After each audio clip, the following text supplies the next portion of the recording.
the idea of individual rights, that individuals have inalienable rights. And of course that became a central plank of the Declaration of American Independence. Yes. If we look at the Declaration of American, let me just read to you a section from the American Declaration of 1776.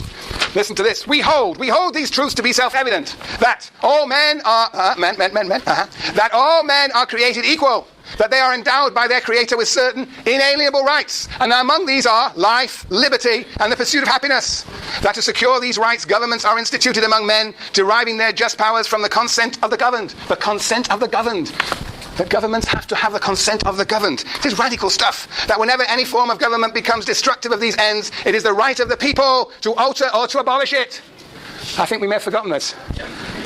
That whenever any form of government becomes destructive of these ends, it is the right of the people to alter or to abolish it, and to institute new government, laying its foundations on such principles and organizing its powers in such a form as to them shall seem most likely to effect their safety and happiness. So what is being represented here? All men are created equal, endowed with inalienable rights, liberty, life, pursuit of happiness. The power of government derives from the consent of the governed. And there is essentially a social contract, a contract between rulers and ruled. And if the rulers violate the contract, the rulers have to be displaced. This is the ideas, radical ideas for the time of the Declaration of Independence. Now, these ideas just don't come out of nothing. They don't come out of nothing. They come out of actually real transformations in society at the time. This is a period of what we might say in Europe is a decline of feudalism and the rise of a new type of society, a society which we would call what?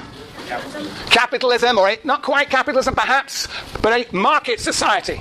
And a market society in which the ideas of exchange of goods, of trade, becomes very important. So what is happening in this period? First, there is a breakdown of localized ties.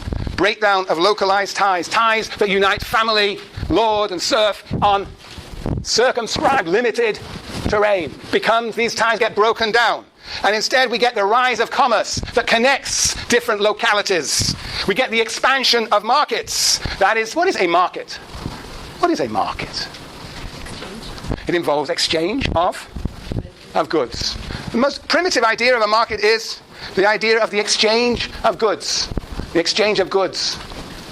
There are buyers and sellers come together to exchange goods. And of course, one signal commodity that becomes to be exchanged at the end of the 18th century is what? What commodity? What new commodity comes to be exchanged? Yes. Cotton. Yes, you could say cotton. Cotton becomes very important in the exchange in the 18th century. But that's no different from gold in a sense, or spices. There's something else. What is your name? Josephine. Labour. I think one of the crucial things is that labour itself, and we're going to have to talk an enormous amount about this, that labour itself is something that is bought and sold. Bought and sold. Labour, it becomes a commodity in the 18th century. Yes.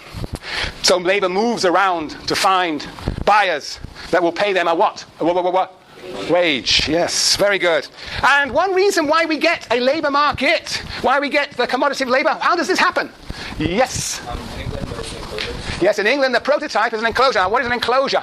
They took away, lands were no longer feudally entitled, and they would become privately owned, and the rest would. Yes, well, in the feudal order, and of course this began happening already in the 15th century, it happened over many centuries, but in the feudal order, there were common lands that all the villagers, the serfs, had access to. And slowly but surely the lords would fence off this commons.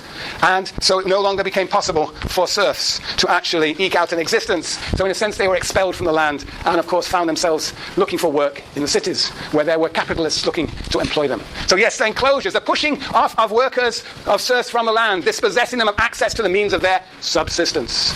Does this happen anymore? It does? Tell me, what's your name? Matthew, okay, hold on. Jason, Matthew, Josephine, Chelsea, Jane, Simeon. Who am I missing? Okay. Am I missing somebody?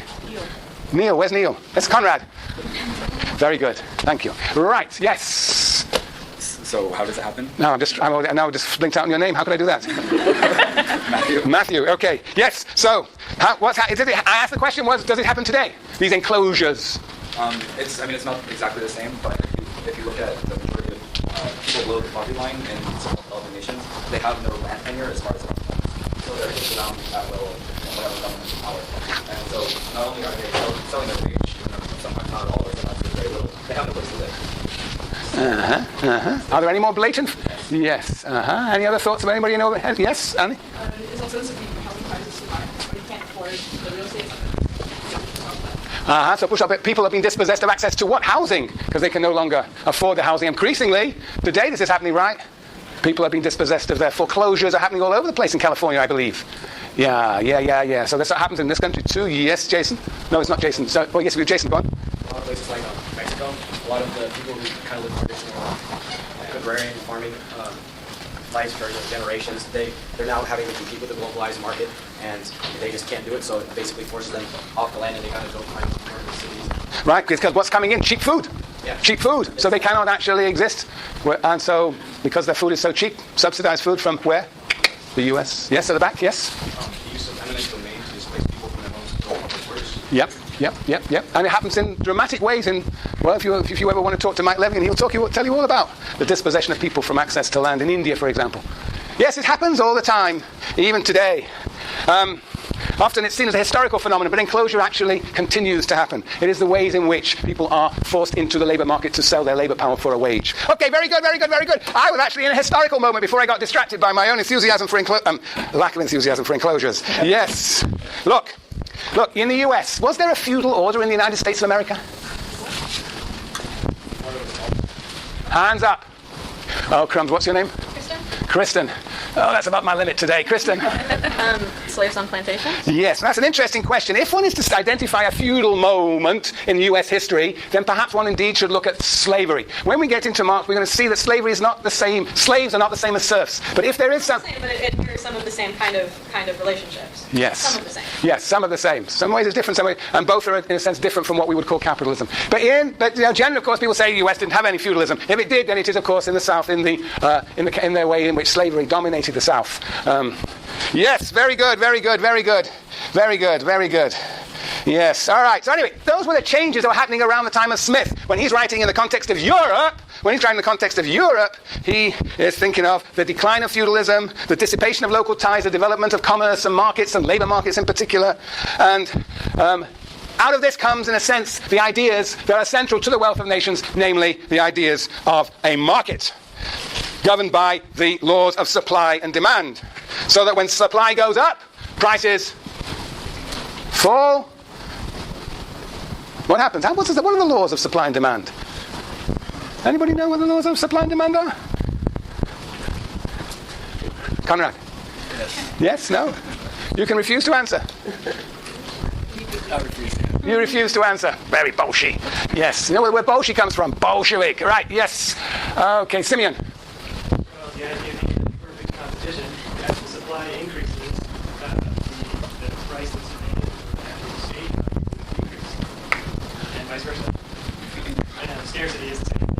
As the scarcity increases, or as the supply decreases, in that case, the price that is demanded of it increases, and so the demand falls, and so there's an equilibrium. Yeah, so there's basically it's the idea of self-regulating markets, that supply and demand naturally equilibrate with one another. That is a very crucial idea in part of Smith. But there's even more in crucial. There's two ideas in Smith. That's why I say great books have usually one idea. I think it's got two. The fundamental other idea is that wealth. What is so interesting about wealth? It's called the wealth of nations. When he is writing in 1776, the commonsensical view of the source of wealth is what? Where did wealth come from? Hands up. Josephine. Are you saying that wealth isn't necessarily the growth of economic growth, but it has to do more with the existence of labor and the labor pool as well as... So do with labor and consumer goods? Yeah. Not quite nearly circulating around the point. Come on. Where? Let's answer my question. Yes?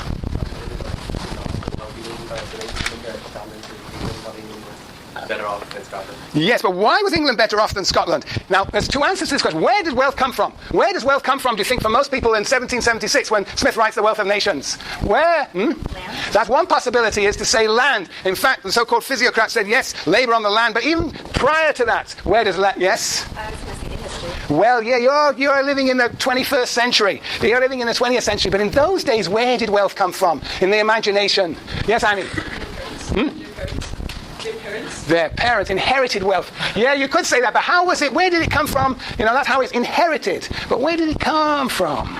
Yeah, there's something at that moment in history. How did people, leaving inheritance aside, how did people get money? How did they get wealth? How did they accumulate wealth? If you wanted to be a wealthy man in the 18th century, how would you think of doing it? Yes? Work. You see, you're in the 20th century. You're in the 20th century. Your status in the society, for example, if you become like a leader, then people end up getting all this stuff for you and giving to you as gifts. Yes, gifts. That was a very sort of genteel version of what was going on. Yes. Wars. Now we're getting into it. Wars. What happens in a war? You conquer another people, and then they become yours. And you appropriate, yes, their wealth. Power. Power. Yes, power. Very good. We're getting there. We're getting nearly there. Yes. Barter through trade and barter. Yes. Kristen, yeah. Land. Land. We've had land. What do you do with land? Well, you have resources. Why would you want land? Because that's an interesting taxation. lots of things from it. You can get tax, natural resources, human resources. Natural resource, human resources. Yes. Taking it from other people. Taking it from other people, like theft. Yes, theft. Yes. Surplus. Yes, but where does the surplus come from? Theft, yes. What were the people called who were thieving money in the 16th, 17th century? Pirates.